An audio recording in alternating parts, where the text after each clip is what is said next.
play-in spot because San Antonio has the tiebreaker. And after this sixth straight loss, Anthony Davis was looking back at a season gone awry and what might have been. There's no moral victories in this league, especially with us. The whole world want to see us lose. I think the biggest thing that I think about personally is what we could have been. If we stay healthy all year, what could we have been? We put this team together. Look really good on paper, but we haven't had a chance to reach that potential with guys being, in and out of the lineup. So the most frustrating part about, this season is just not being sure of what we could have been. All right, so obviously so disappointing in so many ways, and Magic is here with us for the half hour. A reminder, he's got a 4-part docuseries on Apple TV Plus that comes out April 22nd called They Call Me Magic. We will talk about that. But you heard Anthony Davis say, if we had been healthy, what might have been? So that will really be the question, won't it, during this offseason? Do they try and bring it back with LeBron and AD and say, well, the injuries were the reason we didn't do it? Or do they need to go back to the drawing board? What do you think? Well, Greeny, I think they have to bring it back. That's number one, because you can't attach a first-round pick to Westbrook and try to get him out, right? He actually played a lot better the last 3 weeks. And so I think AD is right. Health did play a part of it, but the other part of it, we played bad basketball. And the players didn't fit. And we didn't have a winning mindset and attitude. That really bothered me. Mentally and physically, we just didn't give us 150% every single night out on that court. And so if they're going to run it back, these guys first got to be committed. Forget those commercials and all the things that I think really sidetracked us as well, and commit to each other and commit to playing the game the right way.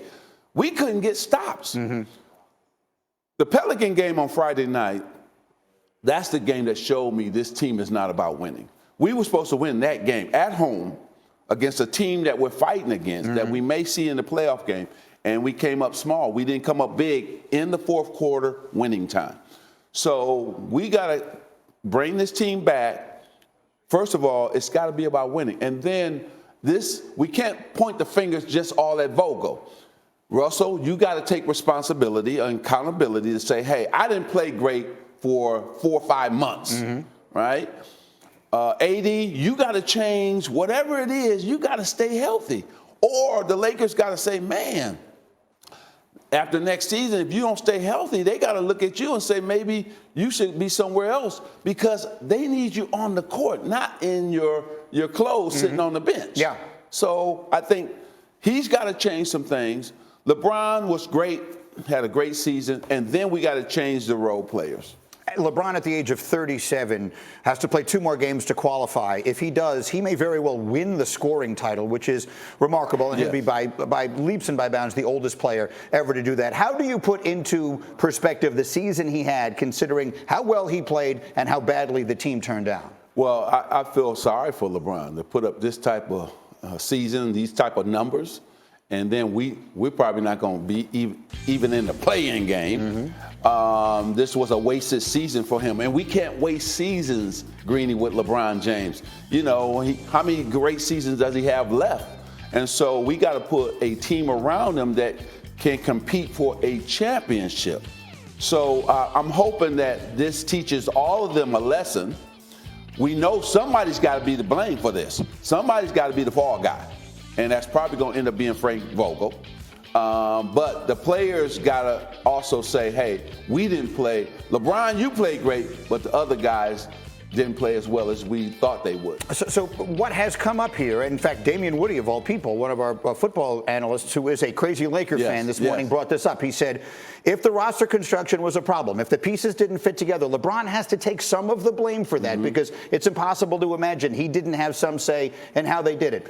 What is fair to put on LeBron? Again, he's played great, but what is fair criticism of him for the season the Lakers have had? Damian, first of all, thank you, because I love listening to get my football knowledge from all your football experts that you have on the show.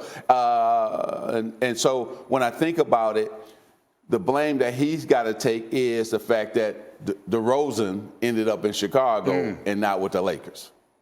He has expand on that thought if you will. Well, because DeRozan wanted to play for the Lakers, And when I got the call from his agent, I called the Lakers, said, hey, he wants to come home.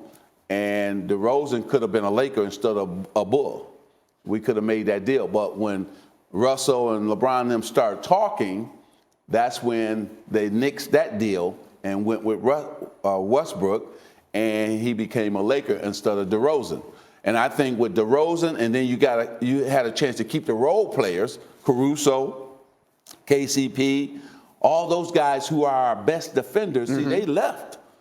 And that's why we were a bad defensive team. But if you sign DeRozan, you only trade Kuzma for Buddy Hield, we would be playing in the Western Conference Championship this year with those two guys.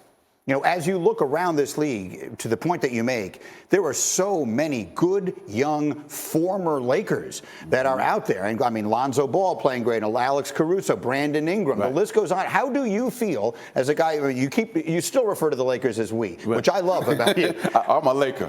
And you will be for life. And that's exactly what everyone should expect. What should a Laker feel when you see all these really good young players out there having so much success that were originally in LA? Well, Greeny, first of all, you got to say the Lakers drafted well. Yeah. And so give the Buss brothers who are involved in that, even Mitch Kupchak before he left, and now with Rob and myself before I left and Rob. So, but you can't keep everybody. See, you have to sometimes trade the young assets to get a older asset or a better asset. And so with Clarkson being with Utah and Brandon Ingram with New Orleans, Randall playing for the Knicks, on and on and on. But the Lakers got what they wanted, which was that championship. See, the Lakers are about championship. They're not about just developing young guys and holding on to them, unless they're superstars like Kobe. So I'm feeling good about the young guys and where they are, but I'm feeling good about also LeBron is still here, AD is still here. Russell, play like you've been playing the last 3 weeks, things will get better. But I'm against putting a number one pick with Russell Westbrook and trying to trade him. I'm against that because you're just saying, well, I'm giving up everything for this guy. Let's see if he can come back next season and be better. One more on the Lakers, and then we're going to go all around the league and talk about a bunch of other things here. But as far as LeBron, next year at some point, he will pass Kareem Abdul-Jabbar, your longtime teammate and dear friend, as the all-time leading scorer in NBA history. He's sitting on 4 championships right now, and we'll see where it goes. He's still one of the best players in the league at the age of 37, which has not happened very many times in history. What does all of this mean for his legacy? He's a legacy. He's one of the few. You're one of the few people alive who knows what that's like. When you're competing with ghosts, you're competing with history. What does all this mean for his legacy right now? Well, the legacy is set in stone. I just hope that he gets another championship. I hope that he can compete. What he's going to do, look at what we're talking about. He's going to be the all-time leading scorer. He's going to be one of the top assist men of all time. He's, I think, combined points, playoff and regular season, he's number one. He is. I mean, this guy, so now here we come, right?